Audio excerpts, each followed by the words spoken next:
屈原投江的那一刻，他心里在想什么？很多人觉得这个问题离自己很遥远，但如果你曾经宁可放弃一切，也不愿意让自己妥协一步，你可能比你以为的更能理解他。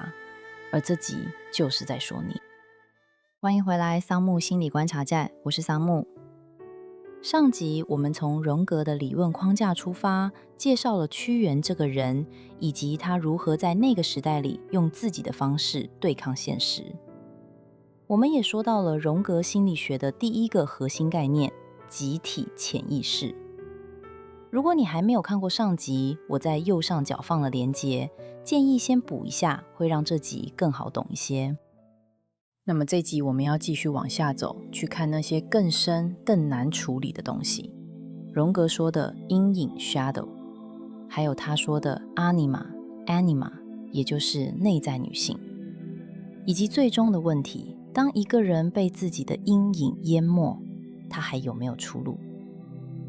在进入今天的主题之前，我们先花大概2分钟快速回顾一下上集的重点。上集我们说了2件大事。第一，屈原是谁？他是楚国的政治家、诗人，长期被楚怀王信任，后来因为贵族派系的排挤而被流放，最终在公元前278年投江身亡。他不是输给敌人，而是输给了他自己没办法接受的那个现实。第二，什么是集体潜意识？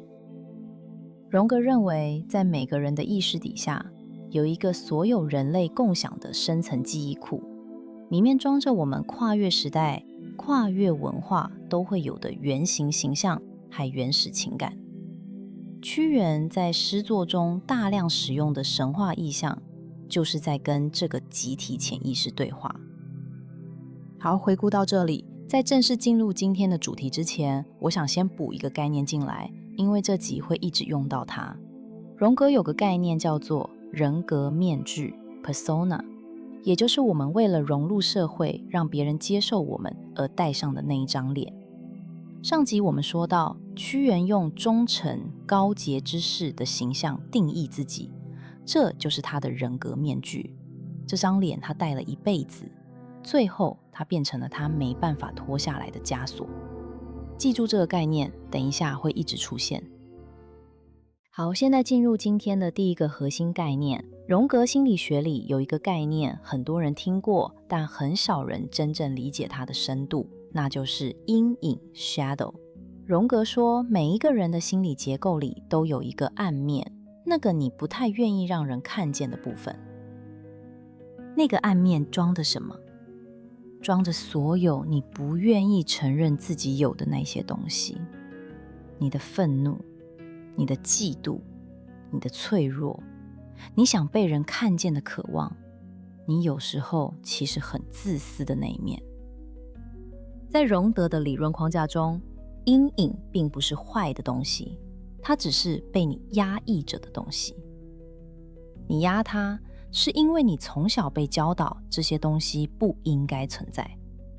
哭是软弱，愤怒是失控，渴望被爱是贪心，所以你把它们丢进心里的地下室，锁起来，假装它们不存在。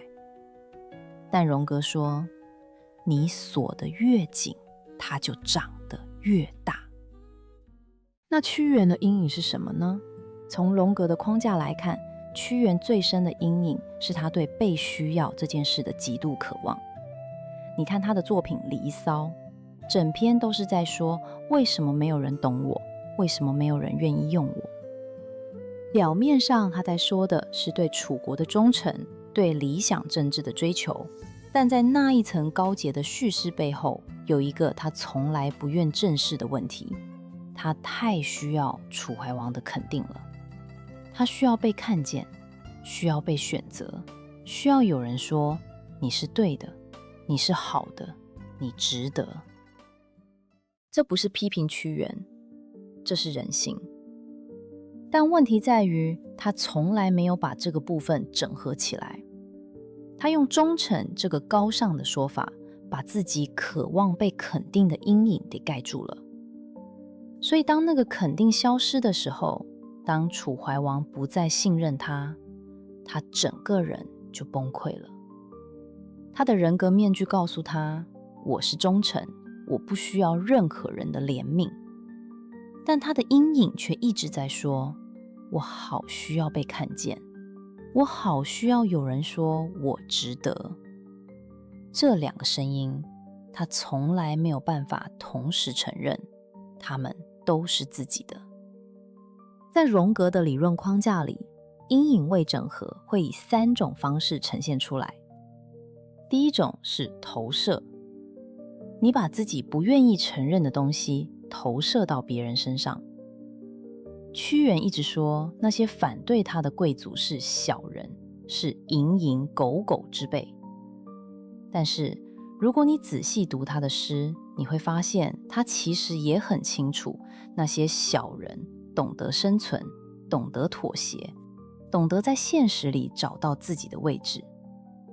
他批评的其实是他自己不愿意成为，但某部分又渴望能做到的那个样子。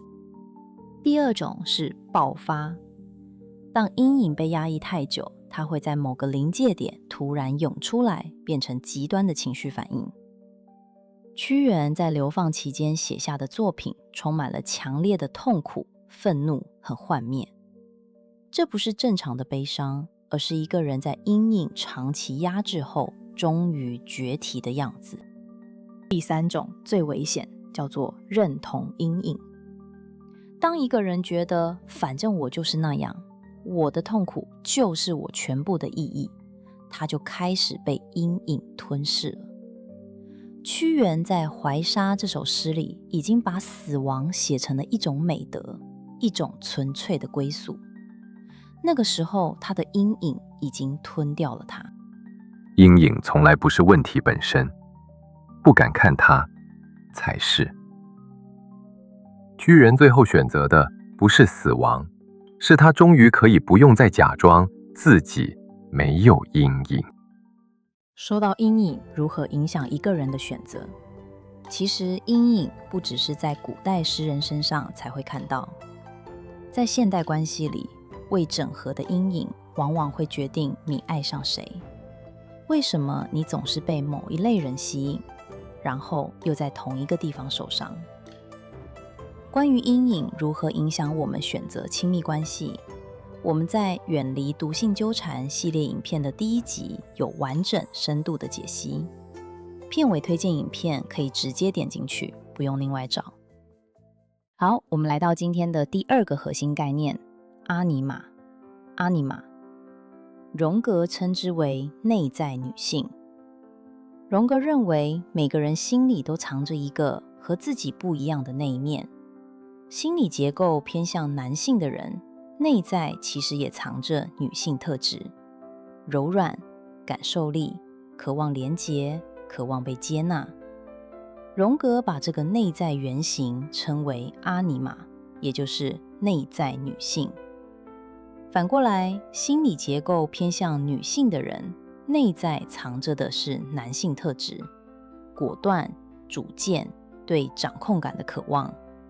荣格称之为阿尼姆斯 （Animus）， 也就是内在男性。这集我们主要透过屈原来谈阿尼玛的部分，但阿尼玛和阿尼姆斯这2个概念的逻辑是一样的，只是方向稍微不同。荣格认为，当一个人无法整合自己的这个内在异性，他就会开始往外寻找它。用白话说，就是你把自己没有整合的那一面投射到外在的某个对象身上，然后你会对那个对象产生一种强烈的，几乎是非理性的迷恋。那屈原的内在女性藏在哪里呢？就藏在他的诗里。屈原的代表作，不管是《离骚》、《湘夫人》、《山鬼》，充满了对女神的渴望与追寻。弟子降兮北渚，木渺渺兮愁雨，袅袅兮秋风，洞庭波兮木叶下。湘夫人里，屈原用一个男性神灵的视角在写诗，他在等一个永远不会到来的女神。那种等待是渴望，是落空，是永远到不了的彼岸。那个女神是谁？从荣格的框架来看，我认为她就是屈原投射出来的内在女性。她自己心里那个渴望被温柔以待，渴望被接纳，渴望有一个地方可以停靠的那一面。屈原从来没有办法让自己软下来。他的人格面具是高洁，是忠诚，是永不妥协。所以他把那个软的部分投射成了女神，放进诗里，让她在远方等着他，永远等着他，永远不会真的出现。在荣格的理论框架里，整合内在女性、内在男性是个体化过程中很重要的一个环节。当你能够承认自己也有那一面，你也需要温柔，你也渴望停靠，你也有脆弱的时候，或者你也有果断，也有主见，也有想要掌控全局的渴望，你才不会再把那个重量压在另一个人身上。屈原做不到这一步，他的内在女性只能活在诗里，活在那些永远等不到的女神身上。当诗也写不下去的时候，他选择投入江水之中。说到这里，我知道有些人可能会想，好啦，屈原的故事我听懂了，但我又不是诗人，也不是政治家，这跟我有什么关系呢？但屈原其实不只是一个遥远的古人，他是一个很像现代人的作者，有原则，有委屈，有自尊，也有对这个世界不服输的心。他的困境不是因为他生在2000多年前，而是因为他有一个现代人也一样会有的心理结构，而那个结构没有被好好整合过。荣格说，集体潜意识是人类共享的。屈原2000多年前走过的那条心理困境，在你的生活里每天都有人在走。我把它整理成3种现代版的屈原困局。第一种，高标准的牢笼，你对自己设定了非常高的道德或能力标准。工作要做到最好，做人要问心无愧，不能让人失望，不能认输。这些标准本身没有问题，但如果你从来不允许自己不够好，如果你把完美的自己当成你唯一可以接受的自己，那你就跟屈原一样，戴着一张永远脱不下来的人格面具。而那张面具背后的阴影，你的疲惫，你的怨气，你想放弃的念头，它会越长越大，直到你再也撑不住。第二种，我的痛苦是我的骄傲。你曾经受过很深的伤，或者你长期活在一个不被理解的处境里。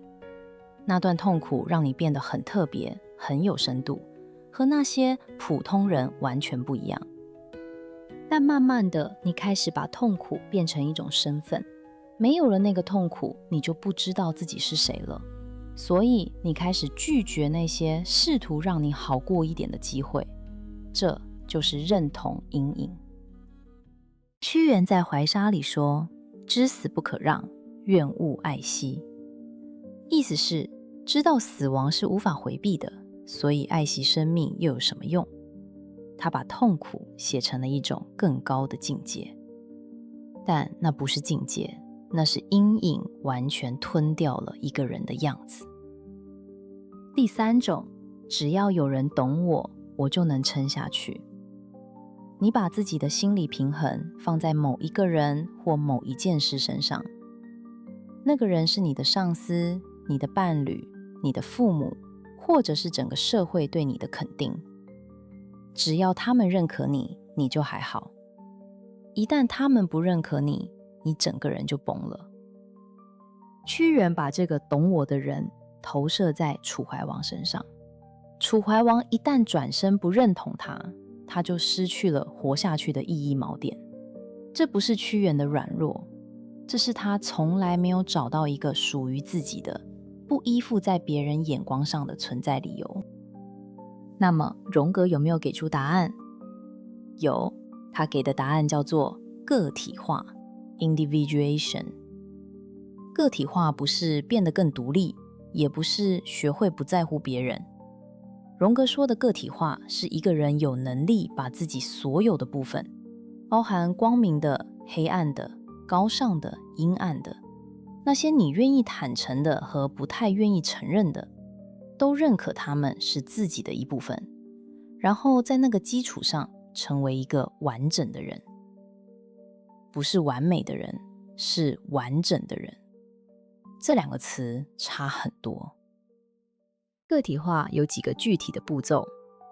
第一步是承认人格面具的存在，不是要你把面具摘掉，从此对所有人赤裸裸地袒露自己，而是你要知道那张脸是你戴上去的，不是你原来的样子。你是选择戴它的人，不是被它定义的人。而当你意识到这一点，你就已经有能力在需要的时候选择脱下它。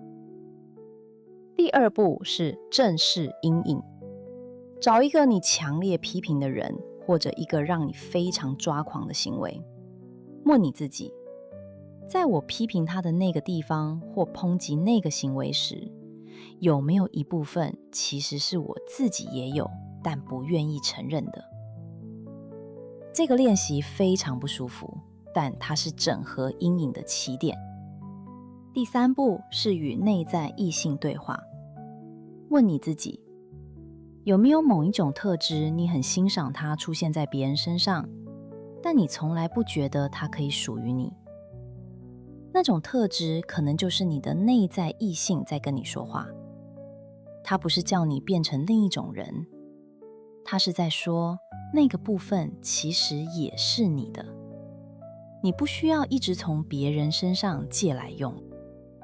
但我必须说一件真实的事，荣格的个体化是一条很长、很不舒服的路。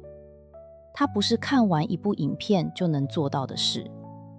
它需要你有足够的安全感，去面对你最不想看见的自己。有时候，这条路需要有一个陪伴你的人，一个好的咨商师，或者一个真正能够接住你的关系。如果你现在正处于某一个困局里，你不一定要马上开始做什么，但你可以做的第一步就是对自己说一句话：我也许有我不愿意承认的那一面，这没关系。就这样，先从这里开始。说回屈原，他没有走完个体化的路，他在阴影和内在女性还没有整合之前，就选择了投入江水之中。但他留下了什么？他留下了《离骚》《天问》《九歌》《九章》《远游》《卜居》《渔父》，这些作品是他和自己的内心所进行的最长、最深、最诚实的一场对话。荣格在他的艺术论述里说过，真正有深度的艺术，素材往往不只来自艺术家自己的意识，它会触及到集体潜意识里那些人类共同拥有的深层情感，所以它才能跨越时代，让不同时代的人都觉得被说中了。屈原也许当时没有整合好自己的阴影，但他把他的阴影写进了那些诗里。2000多年过去了，那些文字让后来每一个在痛苦里觉得没有人懂我的人，感觉到有人懂。那个感觉一点都没有消失，那也是一种以不同形式完成的个体化。屈原没有活下来，这是事实，但那些诗活下来了。宁为玉碎是一种美学，但活下去才有机会继续创造美。看完这集，我想问你一个问题，你觉得屈原的3种困局，哪一种在现代最常见？ A. 高标准的牢笼， B. 痛苦成为身份认同， C. 把意义锚定在别人眼光上。留个 A、B、C 就好，也可以不用解释。但如果你想多说一句，你身边有没有人让你觉得他很像屈原？或者你有没有一个瞬间突然觉得自己懂他了？留言区我都在。还没订阅的朋友，记得订阅桑木心理观察站，每周五晚上8点更新。不想错过的话，可以顺手开启小铃铛。如果这集内容让你有收获，也可以透过超级感谢和粉丝热推支持一下桑木。你的每一个鼓励都是我继续做下去的动力。今天的影片就到这里啦，桑木心理观察站，我们下集见，拜拜。